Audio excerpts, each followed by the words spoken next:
Hi there, hope you're well. Before we jump into the video, I want to do a bit of real talk. So about a year and a half ago, we were shifting apartments and I did a massive vanity declutter where I gave away more than half the makeup that I owned. That kind of shifted things in my head and I realized that a lot of what I owned, I wasn't even using it. And I'm not talking about PR packages, I'm talking about makeup which I bought with my own money. After that declutter happened, I started rethinking about how I approach makeup in general. And since then, I've become a lot more selective, especially about the things that I'm buying. I still try some of the new launches because that's just part of what I do, but I don't hoard makeup the way I used to, and I don't buy things just for the sake of it. Honestly, over time, my preferences also changed. I started building my luxury makeup collection, and I realized that I do genuinely enjoy the whole experience of using certain products a lot more. Having said all of that, I'm not saying that everything luxury is worth the investment, because I have definitely used some luxury products which did not work at all for me. But the products that I am showing you today have earned a permanent place in my vanity. These are the products that I keep going back to. These are the products that I will keep repurchasing. I'm starting with base because this is where I see the biggest difference.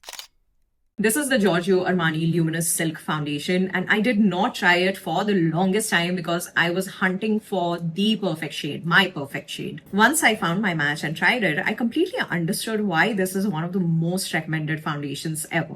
The first thing you notice with this foundation is how lightweight it feels. You genuinely cannot feel it on the skin while you're blending it. It completely melts in and blends so smoothly on the skin. It literally gives you that undetectable base finish where your skin looks like skin, but better. The coverage is buildable and it lasts pretty well on the skin. I actually used this foundation today and I've had this makeup on for a good 4 to 5 hours. I've not touched up my base and it still looks really nice and smooth. Even the Giorgio Armani Luminous Silk Concealer works in a similar way, but it has more coverage obviously because it is a concealer. The formula again is very light, it blends seamlessly and looks very natural on the skin. You will never experience cakey base makeup with this combo. I'm such a fangirl of this combo. I've been using it non-stop since I got it. I have never been into heavy contouring, but whenever I want a bit of depth or whenever I'm doing a full face of makeup, I reach for the Fenty Beauty Contour Stick. What I like about this is how seamlessly it blends into the skin. It adds depth but doesn't leave those harsh lines or patches, which is so important for me. You know what's a sign of bad contouring? Whenever a person turns their face and you can see like muddy patches over here. And I do see a lot of people doing that. I love the shade for my skin tone as well. It's neither too light nor too dark. It never looks muddy, and it's also pretty lightweight. It's not thick or heavy.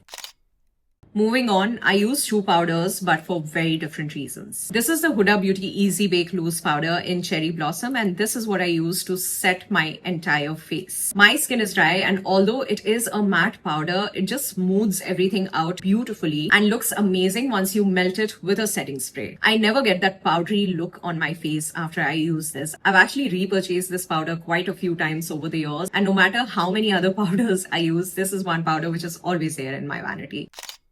The second one is Charlotte Tilbury Airbrush Flawless Finish. I also have an empty right here of the same powder. Now this I use as a finishing powder after I'm done with all my makeup. It adds extra smoothness on the areas where you apply it, and I especially love it under my eyes because that's where creasing happens a lot. It just smooths everything over really well without looking too heavy. These two together work so well for me.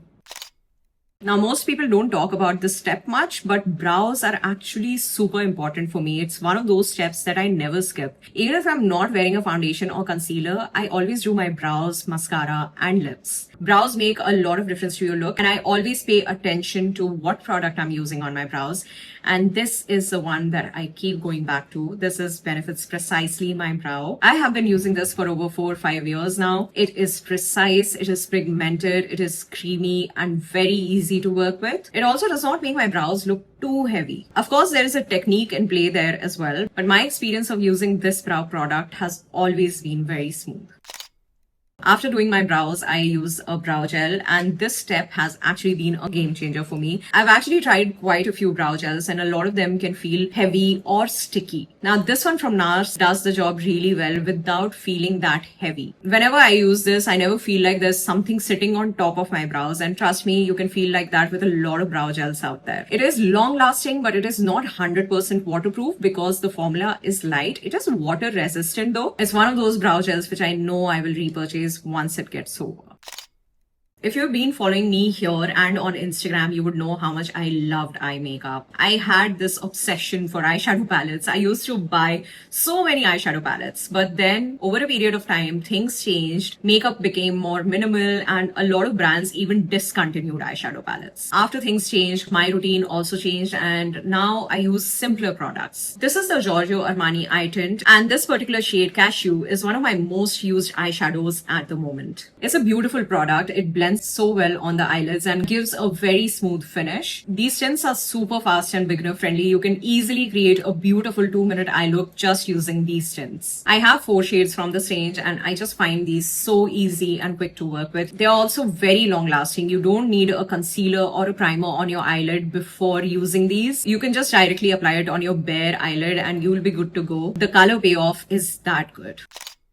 Although there are many more mascaras which I love, this is the one that I reach for the most whenever I'm doing natural makeup. And that's the kind of makeup that I do the most as well. The best thing about this mascara is that it does not clump. I love the wand of this mascara. It curls the eyelashes really well and gives that beautiful fluttery, wispy effect. It just makes my eyelashes look naturally pretty because it separates the eyelashes really well.